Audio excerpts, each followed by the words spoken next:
People, it is time for the drop, but you know that. That's why you're tuned in here. I'm Ruben Dominguez. That's Quinn Bishop, and he has the list. Let's talk music. We got a big list. Hey, let's kick it off talking about some great upcoming in-store events on the 28th, Sunday the 28th. We have Howdy playing here. They're from Austin. They had a really super popular debut record, kind of viewed as maybe the future of the Americana sounds. But they're going to be rocking the Cactus stage, 2 p.m. on Sunday the 28th. Come see them, discover some great new music. Complimentary St. Arnold beverages, free to attend. So do that. And then we just announced. Do you know this? No. Do you know this? No.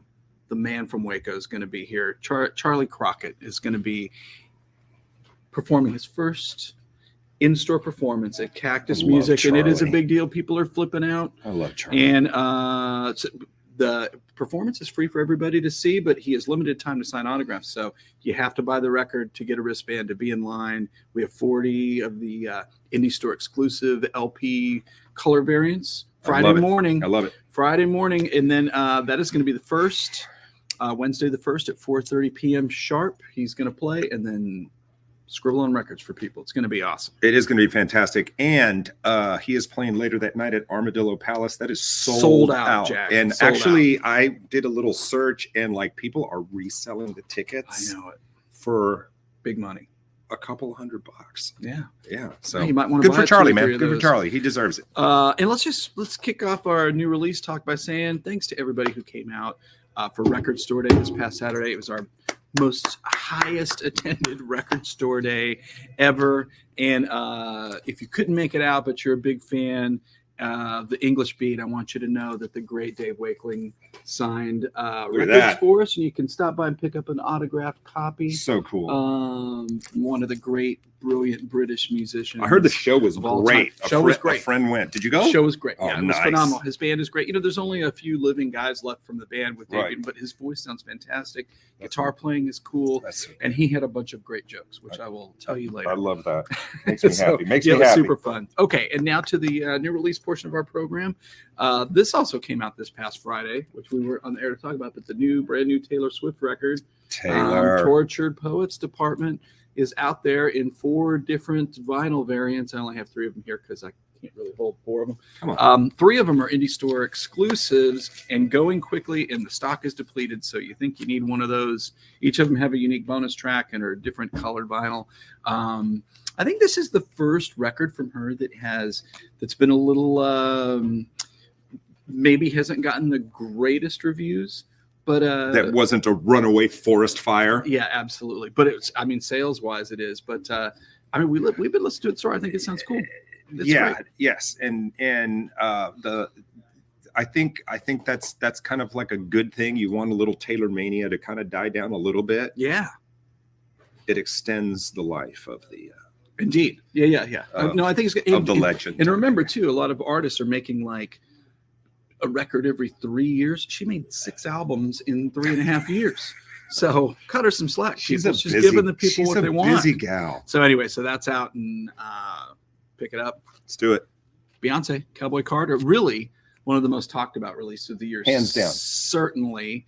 Critically acclaimed. Yeah, people really, really going nuts over it. And I think it's cool. I've listened to the whole record a couple of times. This is Act 2 limited edition. This is the Act 2 limited edition. There's multiple, covers, things out there. But really, I think she's really meeting this moment in time where country music has changed. It has been changing drastically over the last few years, and she's jumping in the deep end there. And I think it's a cool record. Lots of guests, Willie, Dolly. We support here in H-Town anything Queen Bee. Indeed. 24/7, 365. It's what we do. Okay. And next up, I'm seeing what's next up. Wow. Is it Bruce Springsteen?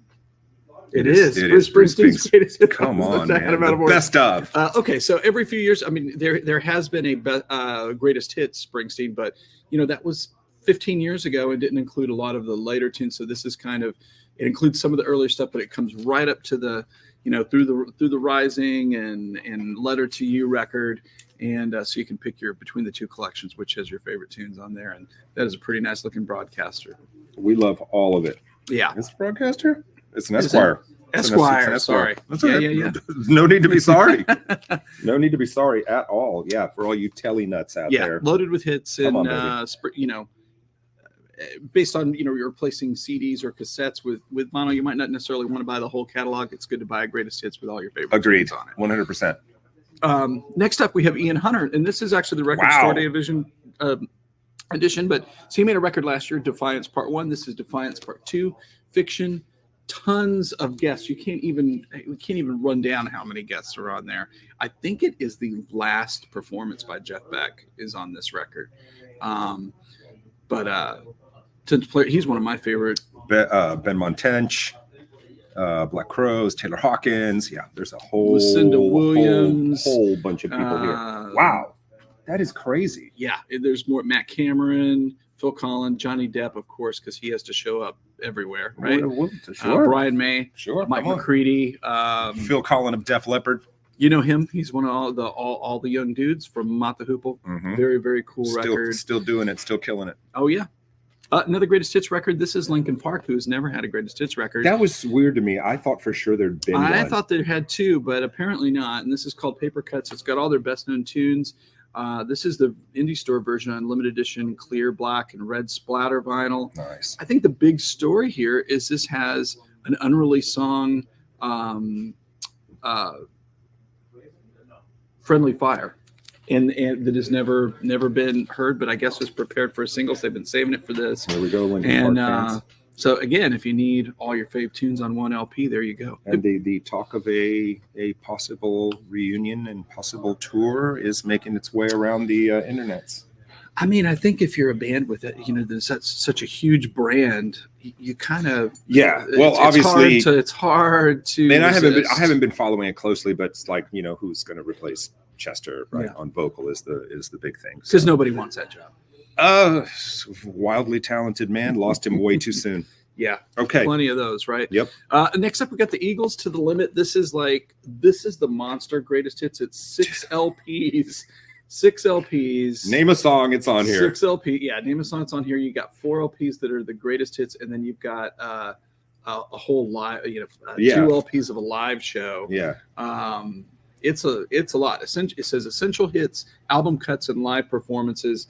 I'm guessing because they're rounding it out, closing in on the final dates of their farewell tour. Maybe, who knows? Are they? Because I saw their farewell tour in 2018. Yeah, they're the boys who cried farewell. Yeah. If this is a farewell box set, there'll be 6 more. Yeah. So heavy item. Ooh. The heaviest item we're going to talk about today. Wait. Okay, now this is fun. These guys, I meant to look, and I don't remember the last time they had a record, but I love these guys. This is the Blue Oyster Cult. Brand new album from them. It's still Eric Bloom and Buck Dharma and whoever they tour with. And this is a pretty solid record, man. If you're a fan, they're giving you what you like. Of the BOC. Come get it. It's funny. So if you go see them, back in the day, rock and roll tour shirts would always have like the date or the tour on the back of the shirt.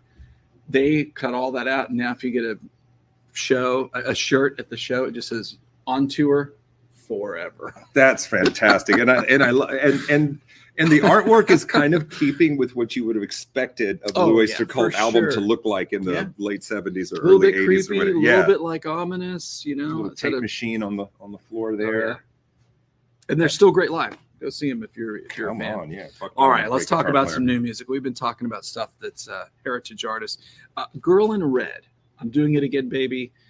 What you need to know, this is her much anticipated second album. The first one was a long haul hit for us. We sold it. And sold it. She is really connecting with music fans, and she's from Norway. This is her last record was independent. And so she signed to Sony Music, and I think getting worldwide attention. It's cool. It's love it. Indie pop, I guess I would describe. You'd have to sort it out for yourself. But she's got a cool voice. I think it's very radio friendly for independent music, and she's going places. She's an artist to watch, man. I love it. Conan Gray. Yeah. This is the new album, Found Heaven.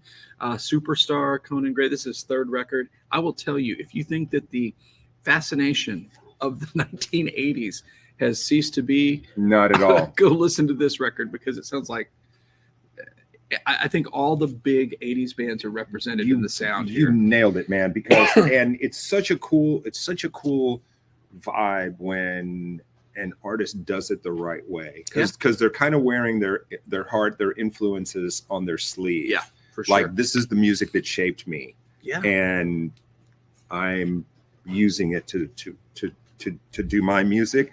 Yeah, agreed. And if you don't know what we're talking about at all, this is a great album for that vibe. Yeah. I love the cover. It's amazing. It was funny. I had it playing and I good. forgot, I was like doing other things and I kind of forgot this. I was like, what is this? Aha. Right? Yeah, totally. Red and black vinyl and exclusive poster. Hey, bang for the buck. All right. One of the most talked about up and coming guitar players. Can we just say that it is Marcus King? 100%. And this is his new album, Mood Swings. And man, what you need to know is he is not only an amazing guitar player, he's a terrific singer. Not a bad piano player either. Yeah. And this record produced by Rick Ruben. That's all you need to say. Yeah, it's a powerful Name the record. last hotshot guitarist that Rick Ruben produced. Yeah, I know. It's going to take a while because there hasn't been one. Okay, there all you right, go. so this is the dude. Here's the deal. Anybody can crank up any kind of vintage guitar into a Fender amp and mindlessly roll off B.B. King, Albert King, Freddie King, Stevie Ray Vaughan licks. You've heard it before. Anyone can. There's a million people that can do it. So there's something that happens literally in between the notes with this guy that's special. There's a secret sauce. If you don't know about this man, find out about this man. If you even remotely like the blues or guitar playing, buy this record. If you don't like it, I will personally give you your money back. And let me just say, as much as we're talking about the guitar player, he's an amazing singer. He is a great singer. Sing the drawers off your girl. Wow. Okay, next up. Next up, we have one of my favorite records of the year so far. This is Phosphorescent.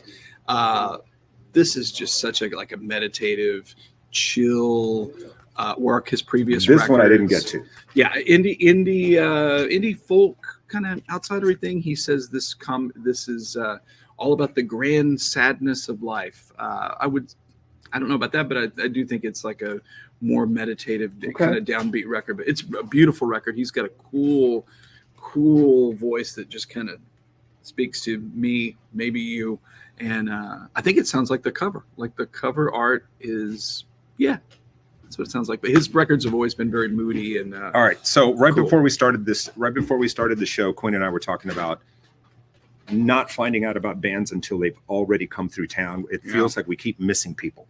But anyway, upcoming show though that I do want to see, and I saw a post about it the other day. Swans. Oh yeah, that is soon. I have not seen them since '90. Oh wow, it'll be crazy. It'll be crazy. Rocket. Not for nothing. I was in a band that opened the show, and at Numbers. No, it was at Fitzgerald's. Oh, so it might have been '89. It's totally forgettable performance on my part, but I'm just saying. See, that's kind of a special thing to see live. Yeah, I would agree. It'll be good. Yes, and that is it. If you there's the mayhem of punk rock that is, I don't know what you want to call it, sinewy. It's hard to describe, man. They're almost their own thing. It's intense. It is intense. Anyway, there you go. Shout out Swans. This is kind of intense. This is the Libertines. They are back with a new record after almost 10 years. This is All Quiet on the Eastern Esplanade. I love the title. I'm going to say, and this is thrown around a lot, I think these guys are wildly underrated. They are wildly underrated, and I think that results from the fact that their debut album was unbelievably great, and their second album was not unbelievably great. It was not, and you never catch up. Then there were the years of headline grabbing chaos from lead singer Pete Doherty. Pete Doherty. Yeah. The fact that Pete Doherty is still around. Is this is cool. It's rooted in the Kinkster. It's rooted in kind of British invasion stuff. But it's crazy. Good stuff.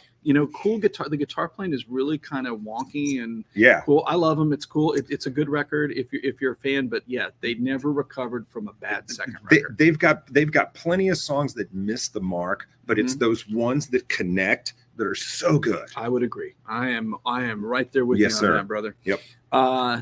Next up, Maggie Rogers. This is her album, Don't Forget Love Me. Maggie Rogers. Maggie Rogers is Jesus. cool, man. Like it's folk, but it's like electronic-y. And and then she does, she started off as a kid playing like harp and classical music and stuff, and so that kind of informs it a little bit. Know that. Yeah, and then she like got into EDM, and there's a little bit of that going on, and then she's, there's a soulfulness in her voice, and then she's like on the Zach Bryan record too. The first awesome. time I heard Maggie Rogers, I was like, okay, that is really cool. Then the second time I heard Maggie Rogers, I just thought it was a cool song, and I did not know it was Maggie Rogers because it didn't sound like the first Maggie Rogers I had heard. I was like, I know. So I like it when artists can do that. They can pull that off because that's artistry. There's a fine line between that and just being all over the place. Yeah, absolutely. Yeah, just being a hot mess. Yeah, not a hot mess. Maggie Rogers is good. Check her out. Get it. And then there's a brand new album from Mark Knopfler. It's been a while. This is One Deep River. One of the great guitar players. And I will tell you about this record. If you're a fan, he's giving you what you want. It sounds, voice is great. Guitar playing is great. Songwriting is poetic. And he's now on Blue Note. Oh, really? I didn't know that. Yeah. So he's not a jazz artist, but they've kind of taken an Americana turn. But if you're a fan, it's time for him to make a new record. It's time for you to hear it. He just, I think we talked about this before, recently sold off his entire guitar collection. Like which one did you get? Like none. Like the guitars, from like the most epic songs. Yeah. He sold them all, the Money for Nothing, the Les Paul, the Red Telly, like you name it. He sold them all. Nice. Yeah, somebody got some good stuff. So we're talking about a lot of obvious stuff, things that people really dig. I want to tell you about Liz Wright. Tell me. Liz Wright is incredible. So she's a jazz singer. She's sold some records, but maybe not a whole bunch. She started off on Verve, signing probably, I don't know, 20 years ago. But yes, she is a jazz singer, but she also has this throaty kind of Mavis Staples thing that sets her apart and makes her different. And this record is terrific. She doesn't make she only makes a record every few years. I think noticeably on this, that is great. She does a cover of Who Knows Where the Time Goes, the Sandy Denny song that's been a standard. But check her out, man. If you like, jazzy, soulful music, she's terrific. She really is great. I'm hoping she comes to town so I can go see her. And Quinn is rarely wrong on his recs. Oh, hear that, everybody. Come on. You ever heard of these guys, High on Fire? The Mighty High on Fire. Mighty High on Fire. That's another band. If you've never seen them in concert, woof. And what I always forget about them is like they won a Grammy. Like they won. Did they really? For what? For like best metal record. Wow. Or whatever. And so it's doomy, it's stonery, it's heavy. Yeah, it's good. Mr. Pike and the boys. Yeah, they're fun. Really great guitar player. They're fun. We were rocking it this morning. He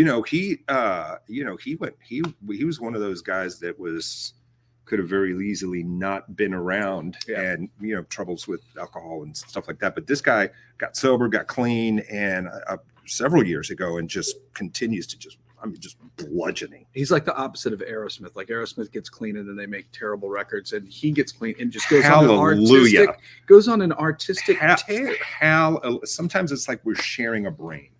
It's so weird. Okay, we're going to end our new release component part of the program and talk about this guy, Thomas Sorba.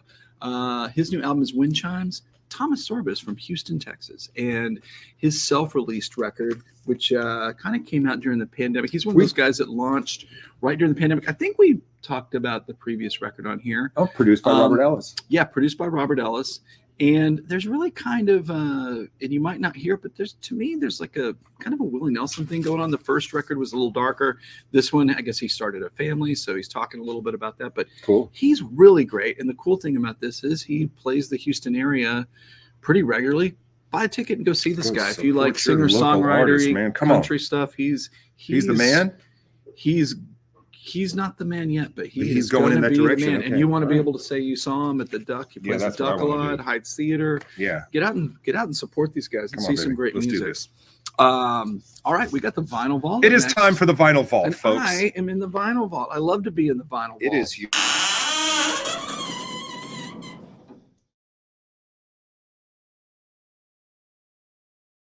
Sorry. So in trying to think about my Vinyl Vault, I was able to check two boxes in that the Rolling Stones are going to be here on Sunday. Mhm. Super excited about that. Super excited. And then they just announced the Rock and Roll Hall of Fame inductees, and one of them is this guy, Alexis Corner, who is never did really much of anything in the States, but he is arguably the most influential British blues musician ever. Okay. He played he would play regularly the Marquee Club in early 60s through like 62, 63. And really anybody that was the blues, John Mayall, Rolling Stones, they all came up through his shepherding them along. Right. And so this is a record from 1981. This is called Rocket 88. It's got like a statue of Fats Domino on the front. And if you can see, people that are on this is Jack Bruce from Cream, of course, Alex Corner, Ian Stewart, Charlie Watts of the Stones, drummer, and Ian, what you need to know, Ian Stewart. This is really a showcase for his ability, because the Stones, when they started, they were a 6-member band. Yeah. And their manager said, there's only you can only have 5 guys. So, and he was kind of the bigger, older guy. He was the pianist on all the early Rolling Stones records. And he got pushed he still toured with them right up through the 80s. Yeah. But not always. Passed away late 80s? Yeah. It was like late 80s. Yeah. I think like around Dirty Work. So it's like 89. Yeah. maybe, So yeah, 89. because I saw Tattoo You and he was still, he was in the band. Yeah. And so a brilliant boogie woogie piano player. And this record showcase for early 60s British blues. This is such a great throwback to that time. And it is, the beauty of this is one of those records you can go in a record store and it's probably $5 because nobody knows anything about it. But it is, if you love early rock and roll and really the birth of the blues that influenced, or birth of rock and roll in the British invasion, blues inspired stuff in the UK, this is a great touchstone for that. And it's a super fun record. Amazing. And Alexis Corner finally getting recognized for his contribution to popular music with the Rock and Roll Hall of Fame. Rocket 88. And all of your notes by Mr. Ian Stewart. Yeah. It's incredible little snapshot. And the funny thing about Ian Stewart, he's probably the pianist that you don't know his name, but you have heard him on countless recordings. Yeah, absolutely. Yeah, that is absolutely, and that's what ridiculous. I got. That's what we got. All right, we got a couple of minutes. We got a couple of minutes left. Other than record breaking, what was and Dave Wakeling obviously being here? What was do you have any highlights? Any top moments from Record Store Day? I think the highlight was that we managed to effortlessly manage that many people in the store for that long, from 10 a.m. in the morning till 8 p.m. at night. What was what 1 or 2 albums that were the must-haves that people just were clamoring for? Well, there were several that we couldn't get enough of, but that we couldn't meet the demand for. I would say that would be the Lave Live with the Symphony record. But and we still have stock on quite a few great records, but the split 7-inch with Noah Kahan and Olivia Rodrigo. We talked about that. You said that was going to go. It was a big one, man. Like hotcakes. It went like hotcakes. And it was a fun day. It's an international celebration of record store culture. So cool. I hope that everybody felt the love like Cactus did from music fans. It was and great. even the titles we talked about. I mean, that list was just one killer album after another. All right, so we mentioned the Rolling Stones. They are kicking off tour starts Hackney here, Diamonds man. show. It's going to be Sunday here in Houston. I've been looking around. If anybody has a ticket that's under $400, because I can't find one that's for a reasonable amount of money. DM me on the Insta at Fox26 Ruben, because I would like to go, but I'm not going to pay. I've seen him a few times. I'm not going to. And everybody's, it's the last time. Okay, I don't know. I don't know that it'll affect my life one way or another. You know what you got to do, Ruben. In those situations, what I do is I just try to channel the power of positive thinking. Yes, and I'm always waiting for the call. Okay, the phone that has worked spectacularly for me on occasion. If the phone ringeth. You will go with. I will go with. I shall answer. And I shall answer. All right, one more time. In store. Tell them what's happening. All right, Sunday the 28th. You got Howdy here. Introduce yourself to a brand new super hot Americana band from Austin, Texas. 2 p.m. 2 p.m. That's the Day of the Stones too, so you can hang out at the record store and drink some complimentary St. Arnold beverages. So you can before pregame. You can pregame. You can pregame here and then go at there. Cactus, All right. and then go to the venue, and then Charlie Crockett Wednesday, May 1st. Love it. 4:30. Be here. Guys, we're out of here. We'll see you next week on The Drop. Peace.